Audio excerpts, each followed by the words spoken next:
ধর্ম জিজ্ঞাসা করে, কলম পড়তে পারো কিনা জিজ্ঞাসা করে, প্যান্ট টেনে খুলে দেখে তারপর তাদের গুলি মারা হয়েছিল ধর্মের পরিচয়। এগুলোকে ঢেকে দেওয়ার জন্য কাশ্মীরে কেন জঙ্গিরা এলো, কেন পেহেলগামে অ্যাটাক হলো, এটা নিয়ে মোদিজিকে ঘেরার চেষ্টা হয়েছিল। তারপর গোটা দেশের জনগণ বুঝেছিল যে না, এটা মিথ্যে। যেভাবে একের পর এক স্বামীহারা স্ত্রীরা, আমাদের বাড়ির বোনেরা চিৎকার করে বলেছিল যে আমাদের মাথার সিঁদুর মুছে গেছে শুধুমাত্র ধর্মীয় পরিচয়ের জন্য, হিন্দু আমরা তাই আমাদের মারা হয়েছে, এরপর গোটা দেশ টকবক করে ফুটতে শুরু করে। এমনকি আসাউদ্দিন ওবেসি তিনি কিন্তু পর্যন্ত বলেন যে এটা সবচেয়ে বড় খারাপ কাজ হয়েছে, কারণ এরকম নৃশংস হানা দেখা যায় না, ধর্ম জিজ্ঞাসা করে করে মারা হয়েছে, হিন্দু বলে মারা হয়েছে, স্বীকার করেছেন। কিন্তু সেকুলার সাজা নেতারা স্বীকার করেননি। কিন্তু তারা একটা জিনিস করে দিয়েছিল, এতদিন হয়ে যাচ্ছে, হচ্ছে না কেন?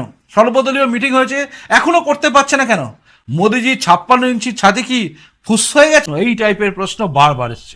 রাম মন্দির যখন একটা ডায়লগ ছিল না, কথা ছিল না, মন্দির ওই বানায়েঙ্গে, তখন কংগ্রেস থেকে শুরু করে সবাই মিলে, তৃণমূল ছিল, লেকিন তারিখ নেই বাতায়েঙ্গে, এই কথাগুলো বলতো মোদিজির বিরুদ্ধে। তারপর দেখা গেল ড্যাং ড্যাং করে রাম মন্দির হয়ে গেছে।